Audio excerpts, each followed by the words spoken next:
नमस्कार, बहुत बहुत स्वागत है आप सभी का राजपट टीवी पर और मैं हूं आपके साथ सपना ठाकुर। रुक करते हैं बड़ी खबरों की ओर। पुलिस और एसटीएफ की संयुक्त टीम द्वारा मुठभेड़ के दौरान एक अंतर्राज्यीय गैंग के 50,000 रुपए के इनामी को गिरफ्तार किया गया। इनामी अभियुक्त को उसके अन्य 4 साथियों के साथ गिरफ्तार किया गया, जहां 50,000 रुपए के इनामी बग्गा उर्फ शहादत को मुठभेड़ में गोली लगी। बदमाश के कब्जे से 2 चाकू, 3 अदद अवैध तमंचा, 315 बोर, 2 खोखा और 4 जिंदा कारतूस बरामद किए गए। आज सुबीर पुलिस और एसटीएफ की संयुक्त कार्रवाई में शातिर बदमाश बग्गा उर्फ नाजिम, जिसको कि एक्सप्रेसवे पर के थ्रू कहीं जाने की सूचना प्राप्त हुई थी, पर पुलिस के द्वारा घेराबंदी करी गई तथा बदमाश ने पुलिस को देख करके फायर किया। पुलिस ने भी आत्मरक्षात्मक गोली चलाई जो कि बदमाश के पैर में लगी है। इस बदमाश पर 50,000 का इनाम बनारस रेंज से घोषित है तथा ये डकैती के मुकदमे में जौनपुर से वांछित था। इसके 4 अन्य साथी भी गिरफ्तार किए गए हैं। इसको नजदीकी अस्पताल में भर्ती कराया गया उपचार के लिए। खबर सुल्तानपुर से है, जब भ्रष्टाचार को आदर्श मान चुके ग्राम प्रधानों और सेक्रेटरी की जोड़ी ने आवास के पात्रता सूची में चहेतों और प्रभावशाली लोगों को रखने और आवास पात्र लोगों के नाम न रखने की कसम खा रखी है, जिसका नतीजा है कि बल्दी राय और धनपतगंज आवास वेबसाइट की सूची में अपात्रों के भरमार है, जो कि शासन के मंशा के विपरीत है। आवासीय गड़बड़ी और घोटाले ब्लॉक के नाम से चर्चित धनपतगंज कर्मचारियों ने अवैध धन कमाने की चाहत में शासन की मंशा के विपरीत अपात्रों को आवासीय सूची में डाला है और तो और ग्राम सभाओं में सैकड़ों पात्र लोगों को आवासीय सूची से बाहर रखा गया है। अलीगढ़ के थाना दांदो क्षेत्र के गांव नगला भूड़ के गांव के दबंगों का एक बुजुर्ग पड़ोसी और उसकी पुत्रवधू पर उस वक्त जमकर कहर टूट पड़ा जब गांव के दबंग लोगों द्वारा बुजुर्ग पड़ोसी को फोन पर गाली गलौज की जा रही थी। फोन पर की जा रही गाली गलौज की शिकायत करने के लिए बुजुर्ग ससुर और उसकी बहू शिकायत लेकर दबंगों के घर पहुंची और फोन पर की जा रही गाली गलौज का विरोध किया। तो गाली गलौज करने के विरोध की बात पर दबंग परिवार के लोगों ने दोनों को जमकर उनके साथ मारपीट की और घर के अंदर घुस करके दबंगों ने लाठी डंडों से हमला बोल दिया। जहां सूचना मिलते ही पुलिस मौके पर पहुंचती, उससे पहले ही दबंग गांव छोड़कर मौके से फरार हो गए। घायल ससुर और पुत्रवधू को पुलिस ने उपचार के लिए सीएचसी में भर्ती करवाया। पुलिस पीड़ित परिजनों की तहरीर के आधार पर मारपीट करने वाले दबंगों के खिलाफ कार्रवाई कर रही है। हिंदू महासभा के राष्ट्रीय कोषाध्यक्ष दिनेश शर्मा ने कहा कि पंडित धीरेन्द्र शास्त्री सनातन धर्म के उपासक हैं और उन्होंने विदेशों में भी जय श्री राम के नारे लगवाए हैं। वो सच्चे सनातनी हिंदू हैं। हिंदूवादी नेता दिनेश शर्मा ने कहा कि हिंदू महासभा पंडित धीरेन्द्र शास्त्री के साथ वो खड़े हैं और उनका समर्थन करते हैं। बागेश्वर महाराज की पुरानी गद्दी है। बालाजी महाराज सबको आशीर्वाद देते हैं और आशीर्वाद से लोग ठीक हो जाते हैं, तो उसमें क्या बुराई है। दिनेश शर्मा ने कहा कुछ लोग सनातन धर्म के कट्टर समर्थन धीरेन्द्र शास्त्री के पीछे पड़े हुए हैं, क्योंकि हरी चादर वालों का धंधा खत्म हो गया है, इसलिए पंडित धीरेन्द्र शास्त्री के खिलाफ षड्यंत्र हो रहा है। धीरेन्द्र शास्त्री ने लंदन की असेंबली में जय श्री राम के नारे लगवाए और ये भारत के लिए गर्व की बात है। उन्होंने कहा कि अब हिंदू जाग रहा है, सनातन धर्म के उपासक धीरेन्द्र शास्त्री को झुकने नहीं देंगे। बागेश्वर महाराज पंडित धीरेन्द्र शास्त्री का जो विरोध किया जा रहा है कुछ हिंदू धर्म के विरोधियों द्वारा, वो निंदनीय है।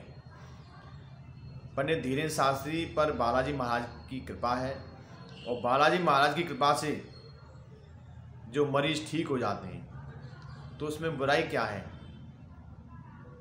जो व्यक्ति सनातन धर्म के गीता, भागवत, रामायण की जो मंत्र हैं उनका जो पाठ करते हैं, तो उनका आशीर्वाद बहुत ही सुखद होता है। यदि उस आशीर्वाद से लोग ठीक हो रहे हैं तो ये तो सनातन धर्म की जीत है। पहले हमारे भारत के ऋषि मुनि मंत्रों से, अपनी तपस्या से लोगों को ठीक करते थे। संजीवनी बूटी से मरे हुए मरीजों को ठीक कर देते थे। आज भी ऐसी जड़ी बूटी हिमालय पे विराजमान है जिनका सेवन करने से समस्त बीमारियों का नाश हो जाता है। कुछ कट्टरपंथी, कुछ मिशनरी और ये जो खान गैंग है, ये सनातन धर्म के मानने वालों के विरोध में साजिश कर रहा है। हिंदू महासभा बागेश्वर महाराज जी के साथ है और पंडित धीरेन्द्र शास्त्री जी का समर्थन करती है। और जो लोग पंडित धीरेन्द्र शास्त्री का विरोध कर रहे हैं, उनके क्रियाकलापों की भी जांच होनी चाहिए।